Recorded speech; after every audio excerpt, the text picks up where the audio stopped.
tutte le genti che passeranno. Oh bella ciao, bella ciao, ciao, ciao. E le genti che passeranno mi diranno che bel fior. Bah ouais, Bella Ciao, parce que deux artistes sont partis hier, enfin du moins ont quitté la Coupe du Monde, tout va bien pour eux, vous inquiétez pas. Messi et Ronaldo, les deux quintuples Ballon d'Or, qu'on croyait aller plus loin, parce que c'était peut-être le trophée qui leur manquait dans leur carrière de dingue. Et non, éliminé.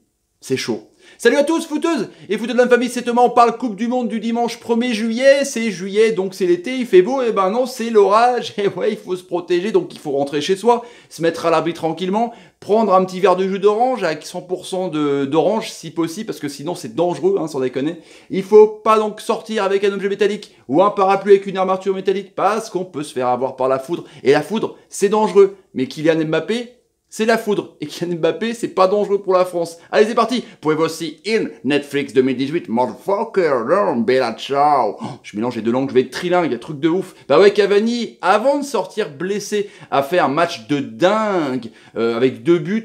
Il est ouf dans cette Coupe du Monde, il est déter comme on dit, parce que il est certes pas très beau dans le jeu, c'est pas non plus un joueur technique qui va te dribbler 1000 joueurs, mais qu'est-ce qu'il est efficace quand il tire. On l'appelle frappe qu'un coup, c'est un truc de taré. Le deuxième but qu'il met, son enroulé, le premier où il décolle en l'air avec ses tablettes de chocolat digne de Ronaldo justement, c'est assez incroyable. En tout cas, il est sorti blessé, donc c'est peut-être une bonne nouvelle pour l'équipe de France, ou pas. On va voir. Bah ouais, le premier artiste qui est sorti hier, deuxième artiste qui est sorti hier, excusez-moi parce que c'était complètement fou hein, ce match de l'équipe de France. Bah ouais, Ronaldo, il a rien pu faire contre Godin, Caceres, Jiménez, rien pu faire. Il était pris en tenaille. En même temps, c'est assez simple de contrer une équipe comme ça où tout passe par lui. Vous allez me dire, du coup, tu prends une prise à 3 ou à 4 ou à 1000, et ben il a rien pu faire. Ça sert à rien. Il a fait des frappes dans les tribunes, il a fait des coups francs dans les murs, il a repris ses mauvaises habitudes, donc c'est un grand artiste qui s'en va. Comme, bah ouais, Maradona, hein, qui chambrait le Nigeria. Bah ouais, et le roi Mbappé, il est là, un doublé. Il rejoint justement le roi Pelé, Michael Owen, hein, Ballon d'Or, un doublé dans un match, moins de 20 piges, 37 km/h. Usain Bolt est jaloux. Usain Bolt, il est fou, il va reprendre la course, Usain Bolt. 37 km/h, truc de taré. Et puis bah ouais, Messi. Donc, premier artiste qui est sorti hier dans l'après-midi. C'est triste parce que Messi, il est maudit, quoi, comme en finale en 2014 contre l'Allemagne. C'est toutes les finales en Copa América. C'est dans l'ombre de Maradona toute sa vie par rapport à l'Argentine. Et il a 31 piges. On va en parler dans sa buzz, justement. Sa buzz, les deux artistes, 31 et 33 ans. Comment ils vont faire, justement? Ils venaient juste fêter ses 31 ans, Messi, et 24 juin. Est-ce qu'ils vont être là en 2022 au Qatar? 37 et 35. Ça va être tendu, quoi. Je pense qu'on a dit peut-être adieu à deux légendes qui ont caracolé en tête pendant 10 ans. Messi et Ronaldo, Coupe du Monde cassée, ils la regardent par terre. Ils sont à terre, les mecs. Et Mbappé, cette image, justement, est-ce que c'est pas la relève? Pas comparer Mbappé et Messi, c'est pas du tout le même genre de jeu. On est d'accord. Mais, voilà, une passation de pouvoir hier entre deux générations. Et je pense que Messi a adoubé le génial Mbappé d'hier. Parce que Messi, en poule, c'était énorme. Ce but contre le Nigeria, on s'en souvient. Ça reste gravé, ce but, ce contrôle de la cuisse et l'enchaînement derrière. Ce penalty loupé contre l'Islande, ça a mal commencé. Contre la Croatie, c'était complètement la débandade. Avec son collègue Rakitic, il était complètement isolé. C'est là qu'on a vu qu'il fallait faire une prise à 3 sur Messi. En même temps, on le connaît. Et là, il était complètement à terre. Et pourtant, Maradona a été derrière lui. Maradona. Le génial Maradona avec sa Coupe du Monde et la main de Dieu. Et puis Ronaldo, sorti aussi, pareil, par la petite porte, en huitième de finale.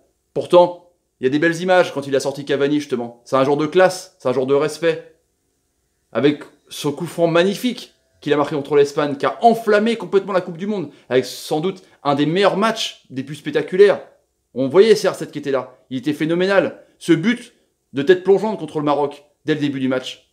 Il était monstrueux, Ronaldo. Et puis il y a eu l'Iran. On a vu qu'il était pas énervé, mais que les mecs savaient comment museler Ronaldo, le prendre, une prise à 3, exactement, le museler de ballon. Et puis il y a eu ce coup de coude aussi, parce qu'il s'est énervé, il fallait le sortir avant, Fernando Santos. Donc il a eu un jaune, mais il aurait peut-être dû avoir un rouge, peut-être qu'il aurait peut-être dû sortir avant, on sait pas. En tout cas contre l'Uruguay, À l'image de Godin, il a été complètement incroyable. Incroyable la défense uruguayenne sur Ronaldo, c'était incroyable. Il ne pouvait même pas avoir de l'espace tellement les mecs ils étaient sur lui. Des yinches, sans déconner, des yinches. Et puis Ronaldo, il faut se souvenir des bonnes choses justement avec Ronaldo et Messi. Son championnat d'Europe en 2016, même s'il était sorti blessé justement en pleurs. Et puis voilà, ces deux mecs-là, ces deux types, c'est 10 ans au top niveau. Je ne sais pas si on aura une génération pareille entre deux joueurs qui dominent le football mondial. C'est 5 ballons d'or chacun, peut-être 6 pour Ronaldo normalement. Mais c'est juste incroyable quand même. On passe à autre chose, c'est la fin d'une ère. Et ouais. La revue du web ce matin, les petits amis. Bah ouais, le chef-d'œuvre de Mbappé sur ce contre phénoménal où ça part de l'ami Lloris. Il est en position, il est assez incroyable parce que il embarque des défenseurs, il leur donne des faux appels. En tout cas, l'équipe décortique en palette ce but génialissime.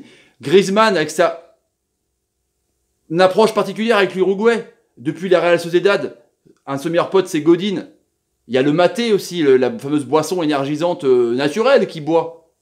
L'Uruguay, pour lui, c'est spécial. Donc ça va être un match assez incroyable vendredi à 16h contre l'Uruguay. Mbappé affole la presse mondiale. Bah oui, carrément, on parle de Mbappé partout. Là. KM29, là, je pense que ces 200 patates ont été rentabilisées parce que hier, il a été génial. Quoi. 19 piges. Alors oui, certes, il boude la presse française parce qu'on n'aime pas le critiquer. Mais peut-être que là, c'est pour laisser tranquille, pour qu'il éclate comme ça. Donc, qu'est-ce qu'on veut d'un joueur? Qui te fasse rêver, qui te passe les tours, qui t'emmène champion du monde, ou qui te fasse la gueule? Faut choisir quand même. Pour France Foot, c'est les 5 questions après Argentine. Bah ouais, les 3 buts encaissés, la défense quand même, qui a marqué des points, qui va remplacer Matuidi justement en quart de finale parce qu'il a pris un jaune un peu bête. France Football. Pour Maxi Foot, c'est Messi et Cristiano Ronaldo, deux légendes qui sortent par la petite porte. On en a parlé dans le buzz évidemment, ça en parle quand même dans pas mal de médias parce que c'est quand même énorme ces deux joueurs sortent comme ça dès le début des qualifications, des éliminations à direct. La minute bleue, c'est parti, on va revenir sur ce match de dingue. Bah ouais, France-Argentine. Alors qu'on s'était fait chier le spaghetti en poule, ils nous ont sorti une équipe, une prestation de dingue. Déjà, ça a commencé avec ses récupérations au milieu de terrain et ce sprint de Mbappé à 37 km/h. De quoi jalouser Carl Lewis et Usain Bolt. Un truc de fou. Et puis du coup, bah, il a tellement énervé les Argentins, ils étaient comme des moutons derrière. C'était fou. Et bah Roro, il l'a arrêté. Évidemment. Donc penalty, transformé par Grisou, sur deuxième penalty, à contre-pied. Armani, il s'est fait, putain, c'est pas possible. Voilà, quoi, je suis bon dans la couture, quoi. Et après, il y a eu cette frappe énorme, où il a tout le temps d'armer sa frappe, l'ami Di Maria. Tout le temps. Personne ne défend sur lui. Là, ça pose des questions. Comme un golfeur le dimanche. Il a le temps de faire son putt tranquille. Ensuite, dès la deuxième mi-temps, il y a cette grosse faute de l'ami Pavard sur l'aile gauche, justement sur Di Maria. Coup franc qui donne à moitié rien. Et puis du coup, c'est Messi qui tire et Mercado qui est nul jusqu'à là. Avec une passe pour Roro contre le Nigeria. Mais justement, qui met son pied sans faire exprès en position, qui trompe Lloris à contre-pied. Et ensuite, il y a le génialissime Pavard qui se rattrape justement, qui fait cette... Sur un centre d'Hernandez et de latéraux, justement, qui se fait cette reprise de volée Olivier Thomas de fou, qui s'arrête dans le temps, c'est assez incroyable. Et puis c'est la folie, quoi, Pavard, 23 ans, il n'était pas prédestiné à être là, c'est dingue. Il remet l'équipe dedans, hein, à 2-2. Et ensuite c'est reparti, encore sur une action, Matuidi, Hernandez, le centre, cafouillage, Mbappé passe devant les joueurs, et bim, il trompe Armani, 3-2. Et ensuite c'est reparti encore, Lloris, Kanté, Matuidi, Giroud, pim, et l'ami Mbappé qui marque son doublé. Et là, c'est la folie. Après, justement, tout à la fin, quand Agüero rentre, enfin un bon choix de Sampaoli, et ben on se prend un pion derrière. 4-3. À revoir, justement. Et c'est la folie, quoi. Vraiment, on a vécu un groupe de ouf. Et Thauvin est rentré. Thauvin est rentré. Il a joué 6 minutes, plus que 10 minutes pour dépasser Dorasso, pour égaler Dorasso substitut. Énorme. Beau geste des chances, sans déconner. Les tops, bah, Pogba était énorme, enfin, en milieu de terrain. Un match référence, un lanceur, le vrai quarterback de cette équipe de foot américain. Le vrai quarterback qui lance les running backs. Assez incroyable. Mbappé, évidemment. Le nouveau roi, le nouveau petit génie de l'équipe de France. Enfin. Et les flops, bah ouais, Frankenstein Giroud, qui a pas été bon, parce qu'il a servi à rien dans cette équipe. Qui joue en compte, justement, hormis peut-être sa déviation sur Mbappé. Génial, mais l'équipe était tellement étirée et cassée en deux à Argentine qu'on va pas non plus.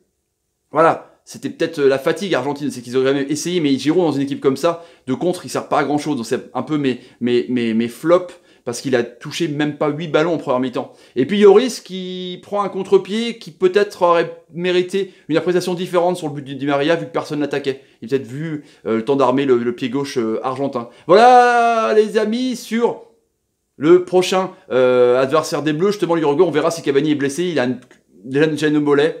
On verra bien. En tout cas, sur le terrain aujourd'hui, c'est l'Espagne, la Roja qui va rencontrer évidemment Smolov et l'ami russe, ses amis russes quoi, sur cette quart de finale à 16h. Ça va être chaud, hein. Est-ce que justement, ça va être un peu l'autobus russe, les contres, avec des joueurs Cherichev, Djouba, ça va être tendu, Golovin, Modric qui a attendu avec 9 points, justement contre Poulsen qui jouait pas avant contre la France, qui provoque des pénaltys. Peut-être qu'ils vont avoir un pénalty, on sait pas en tout cas. Les matchs aujourd'hui. 16h Espagne-Russie sur Bein Sport, c'est payant et le match gratuit, il y en a un. Ouais, Croatie-Danemark à 20h. Évidemment, on se retrouve après les débriefs, dont notamment cette Espagne-Russie sur la chaîne Thomas Parle Foot, les petits amis. Eh bah ouais, Maradona, c'est terminado, bon mérito pour toi. Bah ouais, on verra plus tard peut-être, sans déconner. Allez les amis, si vous avez envie de vous abonner à la chaîne, n'hésitez pas, tapez sur ma ganache, mettez des commentaires sur ce que vous pensez de cette prestation des Bleus, assez énorme, et c'est sorti de ce légende Messi et Ronaldo. Mettez des pouces quand par exemple Pogba vous fait une passe de quarterback de malade mental, et partagez la vidéo pour me soutenir, c'est le nerf de la guerre. Allez salut les amis, salut, et bella ciao, carrément. Bah ouais, terminé, nouvelle ère. Qui c'est qui va remplacer ces deux-là? Je sais pas.